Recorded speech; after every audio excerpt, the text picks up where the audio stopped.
everyone. Today we have next to us George Urdea, co-founder Nobly POS, one of the latest companies acquired by Revolut. We'll discuss with George his experience with this exit, and we hope you all learn some good lessons. George, first of all, thanks for taking the time to join us, and it's a real pleasure to have this conversation. Yeah, same here. It's great to connect, and actually, it's not one of the latest companies. Is actually the first company that got first acquisition of Revolut. Oh, that's even more impressive. First of all, tell us more a bit Nobly. It has been a lot of news about this acquisition lately, but for those who didn't get them, what is Nobly and how does it work? Sure. So Nobly, you can think of Nobly as an operating system for hospitality businesses. So restaurants, bars, coffee shops. And the way we help these businesses is we offer them essentially a suite of products that range from inventory management, employee or staff management. We allow them to build loyalty programs for their end customers, and then to also get a lot of insights into their business from different angles. So things like, best-selling products, best-performing employees, and so on. So we've built this product to help hospitality businesses, food and beverage businesses especially, to better understand what they're doing and to really make things simple on the operational side so that they can focus on what matters most to them, right? And this is generally the food, if they're a food establishment, right? That's where you go to restaurant in the first place, and then also the service. So yeah, that's Nobly at a glance. Quite a complex product. And how did you build the team? I'm not referring here just to the funding team, but to the entire team, because you have integrated the entire team into Revolut. So I think that you've built there quite a top-notch pool of talents. Yeah, so it's actually a pretty interesting story because when I started the business with Sebastian and Royce, my co-founders, over 8 years ago now, we set up the business in London, in the UK. But then our CTO Royce, he was based in Chile at the time, because myself and Royce spent some time in Chile doing an incubator. That's a separate story. But so we started to work with developers who were close to Royce's time zone. And when looking for talent, we found a really good initial development shop that we work with that was based in Uruguay, in South America, so very close to Chile. And from there, having realized the quality of the talent that they had over there, they have good technical tradition with technical universities and so on, and we saw an opportunity to actually fly to Uruguay and set up an office there and tap into the local talent. And so that's what we kind of did over the past 8 years. We slowly built that team, improved that team, and really we've had developers who've been with us for quite a few years now. So yeah, it's a great team. It's grown a lot, and yeah, I'm very happy with them. Great bunch. Yeah, that's something great. But you have mentioned in one interview that you are a generalist person, a jack of all trades. And how did you hire people for more specialized roles? And do you have any advice for founders that are going through the same process now? Yeah, definitely. So I am a journalist. I have a technical background, as in I used to design back in the day, and I went to technical high school. But other than that, yeah, I'm pretty much a generalist, and I like to deal with all aspects. I love product. I love building teams and so on.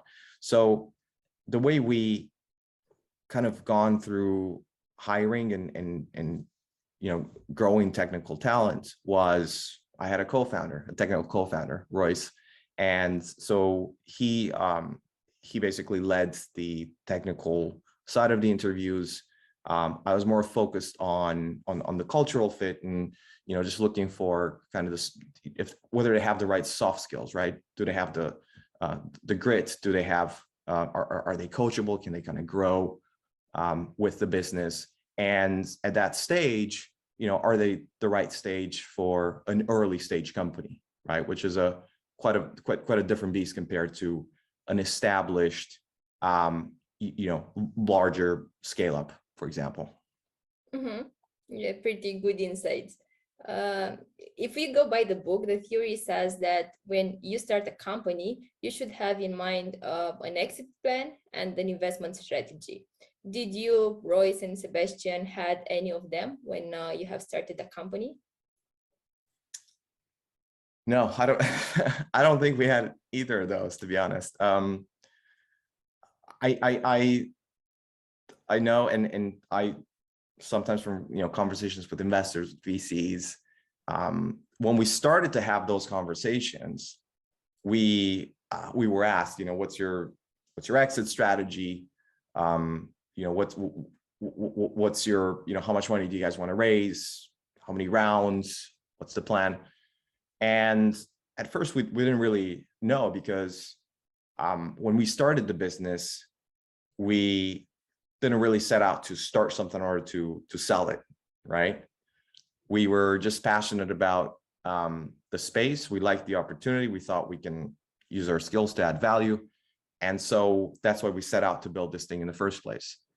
But as time went on and seeing these, kind of hearing these questions on and on, it did get us thinking, like, hey, should we have a plan when it comes to raise? Should we have a plan when it comes to an exit? And having thought about these things deeply and I guess without necessarily much external advice, I came to realize that ultimately it's not really about the exit plan. It's not really about the next investment round. What it really is about is building a product that best serves your target customer, making sure that those customers are happy and well served, and making sure that you're at the cutting edge in whatever area you're in, feature wise, service wise. So really the quality of what you offer and the satisfaction of the merchants and the customers you offer it to, that's what's ultimately, I think, going to lead to success.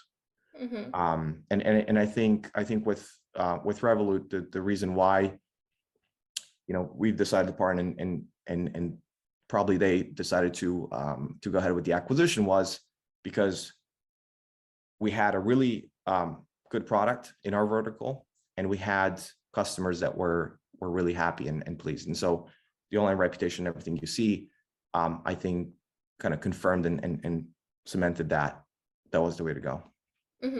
Yeah, we're gonna talk a little bit more about this acquisition, but until then, I have some questions related to the VCs. If I remember correct, you have raised around 10 million euro, and I was curious, how did you approach the VCs?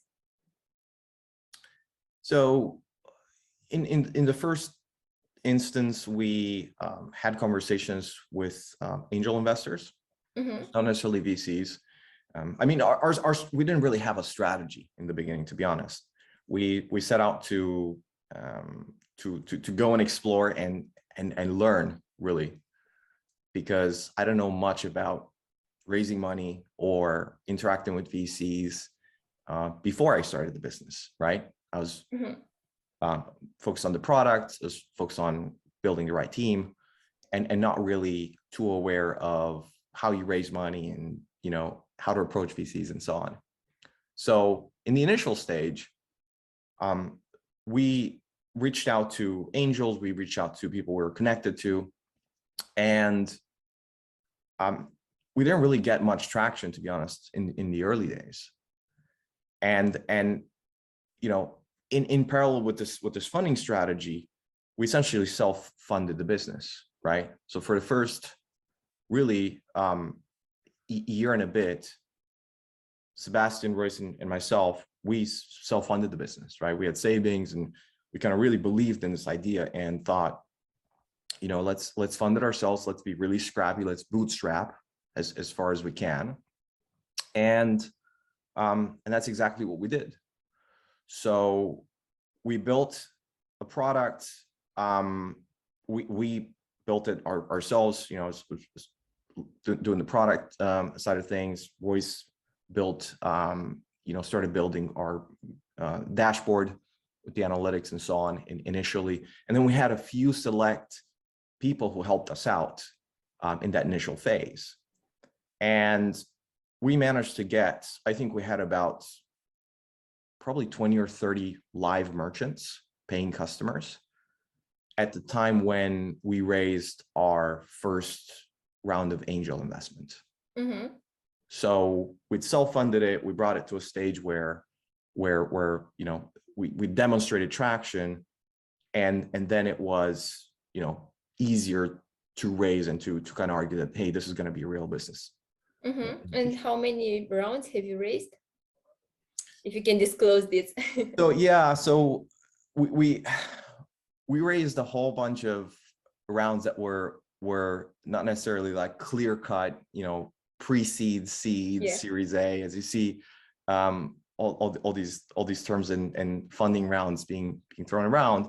For us, it wasn't that clear cut, and we'd raised some initial seed money, then we raised an extension of that, then we raised like a slightly bigger round, another bigger round. So I think all in all, we probably had about 6 or 7 rounds. So it wasn't at all clear cut, and that's just how it kind of happened for us.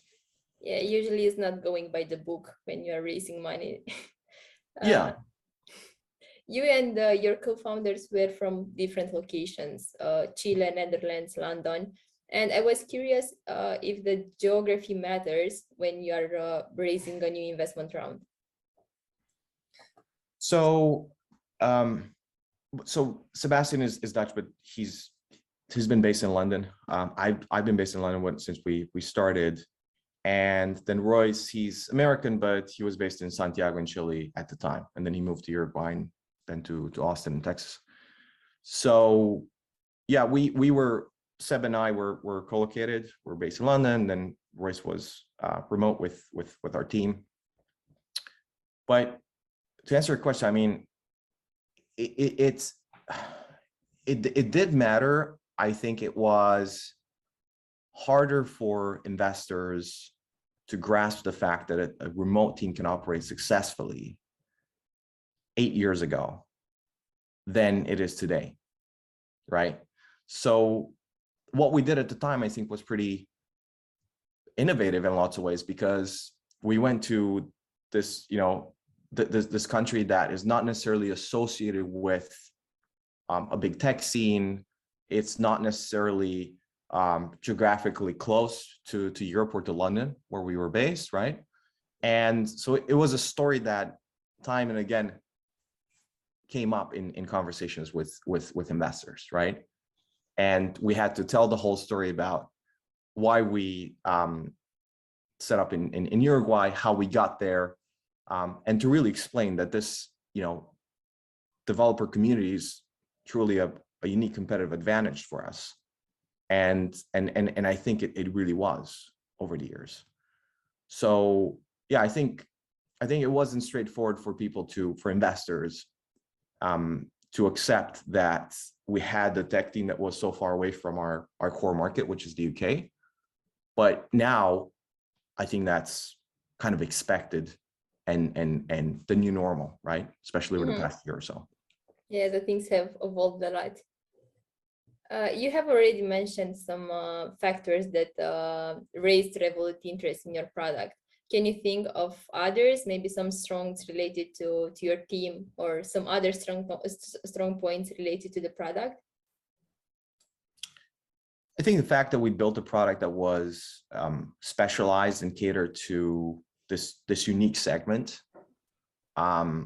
was really a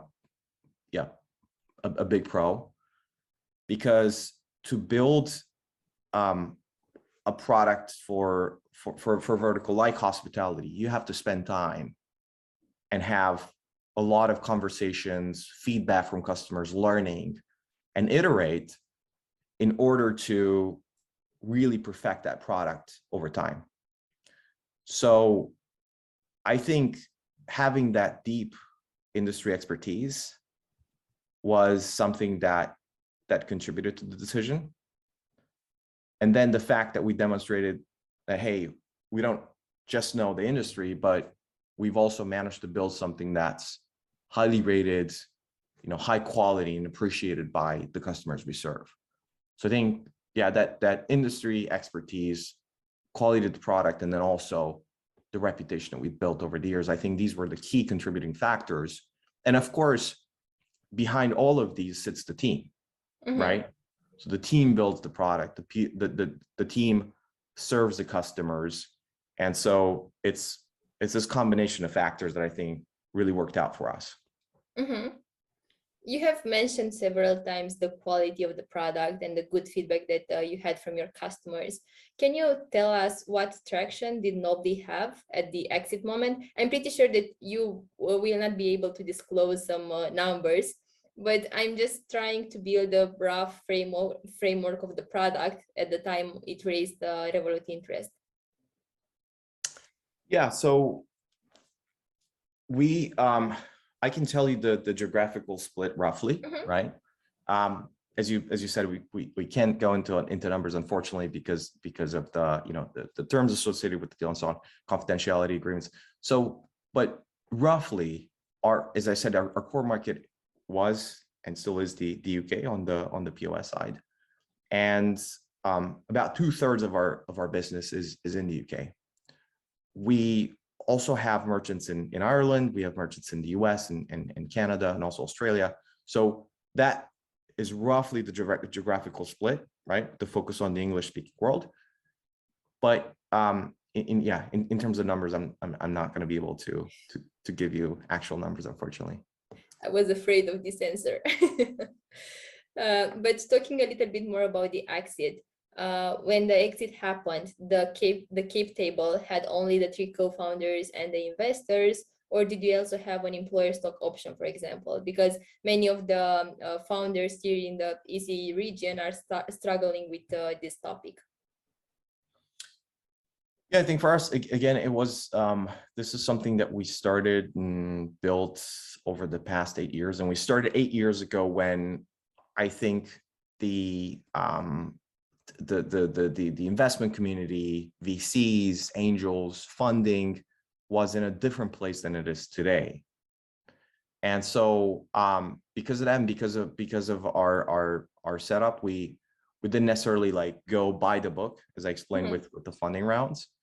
But yeah, in terms of the actual cap table, I can't go into any specifics, unfortunately. Again, because of confidentiality and so on. I was just trying to spice up a bit the conversation. But talking about the integration with Revolut, how is it going? How do you feel to be part of a bigger company now? Yeah, I think Revolut is an exceptional company. And it doesn't take much to see that, right? You look at the results and the traction, 20 million retail users and almost 1 million business customers. So these are incredible numbers, and you would never get to these kind of metrics unless you have exceptional teams and outstanding culture and really a focus on building the best product, right? Which I think Revolut has done. So it was, and it is, truly refreshing for me to see such a big company compared to our small team of 20, right? Revolut's at over 3,000 employees, but it's refreshing to see how fast a scale up can move, and the extent to which they focus on product, right? I think Revolut is an exceptional product focused business, and I'm learning over the past few months since the acquisition, I've learned, and I'm still learning a lot of things from the various teams. So it's been refreshing, and I think also a great experience for our team who've managed to fit in quite well. That's great. And because you have mentioned the product and the company, you have mentioned in one interview that you have established since the beginning a time frame of 7 years for developing the product. And it kind of worked out, but I was curious how would have looked the product from the 8th year if this transaction had not taken place. Right. So, I mean, I guess a bit of take that those 7 years with a pinch of salt. 7-year rule is, George's rule. It's no, I just came up with it because I thought, I look back at the time and I had a few projects that I worked on. I realized at the time I just didn't give those projects enough runway, enough time, enough energy, enough focus, enough patience, really. And that's why they didn't work out, because I didn't pursue them wholeheartedly. And so I sat down and thought, well, what do I need to do? And I had all these conversations with successful founders who built businesses over many years. And then I took all that in, and I thought to myself, well, I want to give myself a hard timeline and make sure that, whatever happens, I'm gonna stick with that timeline and make this work. And again, this is many years ago. I just came up with that 7 years. Yeah.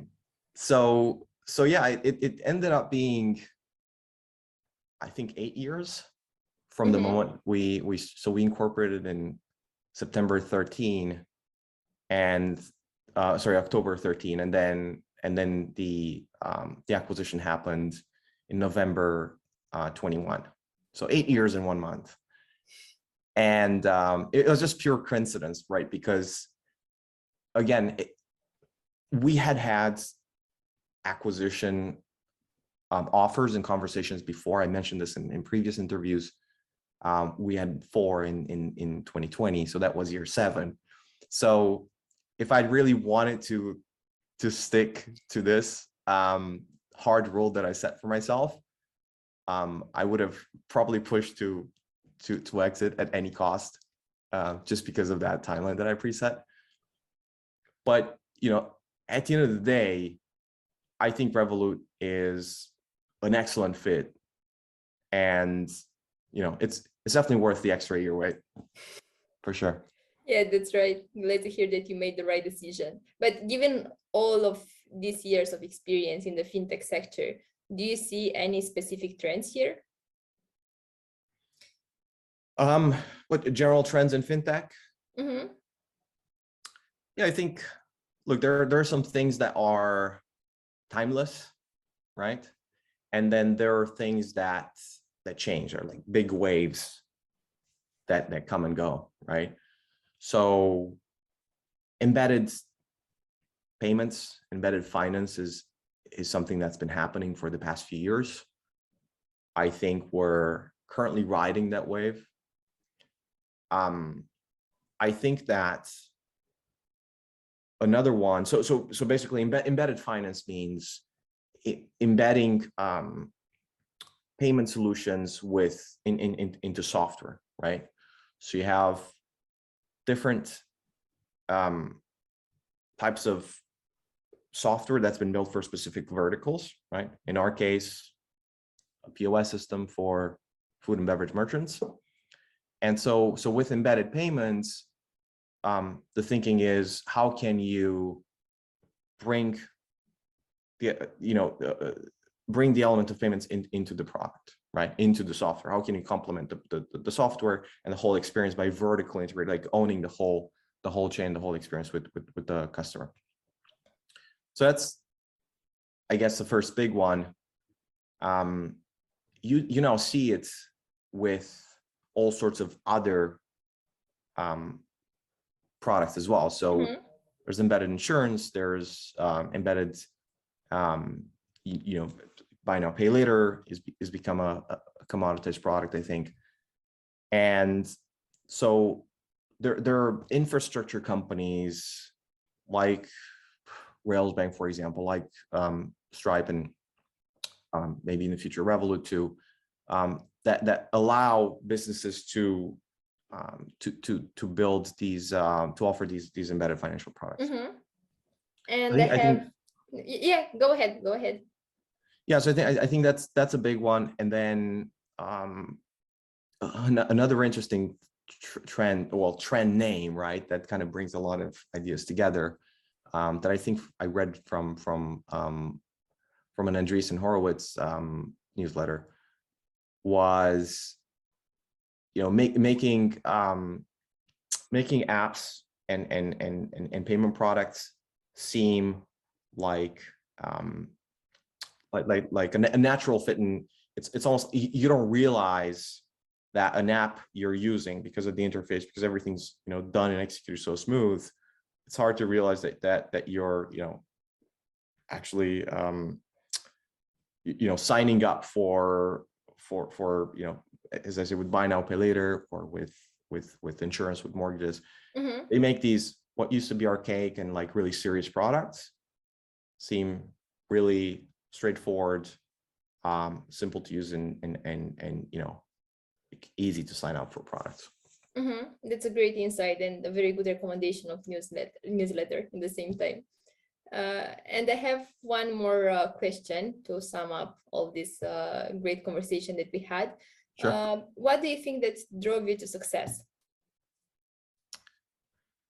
Well, I mean, I look, I think that I'm very grateful for what happened, and, you know, definitely learned a lot. Now there are a lot of much bigger, you know, success stories around. So I don't consider myself now, like, you know, extremely successful by any means. I'm inspired to see the businesses that other people are building. So, you know, Revolut's one of those businesses, but we also have amazing success stories in Romania as well, right, with UiPath and so on.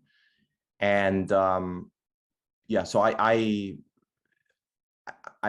think I've a lot to go to kind of get to that kind of stage.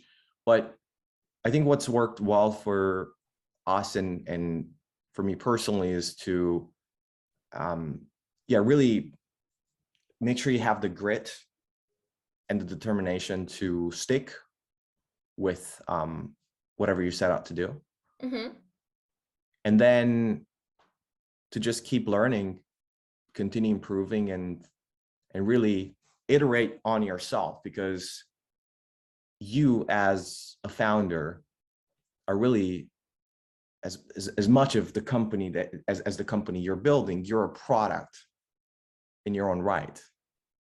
And so I think once you understand that, you can approach building a startup, or, you know, life in general, with a growth mindset, right? Mm-hmm. With the idea that you can grow, iterate on yourself, improve, do things better.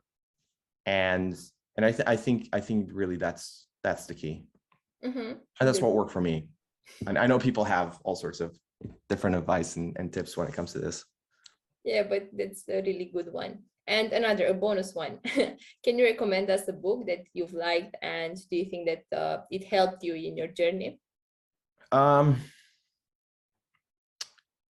mean, there are so many. I like to read, and I generally try to read you know, at least a few books per year. So there's different books, you know, for different things. But let's say for when it comes to startups, one that stands out is probably the Innovation Stack by Jim McKelvey. He's one of the founders of Square. And in the Innovation Stack, he talks about how to build a truly innovative and game-changing business. Really, the secret sauce is in building a stack of mini innovations, right? And how that's really hard to replicate you know, by large competitors, like how Amazon tried to take out, Yeah. you know, their business, for example. So I think that's probably really interesting one. George, thanks a lot for our conversation. It was very insightful, and I'm pretty sure that a lot of founders will find at least some inspiration in our discussion. I wish you all the best and to hear some great news. Thank you. Great, good stuff. Thank you very much. Bye. Bye.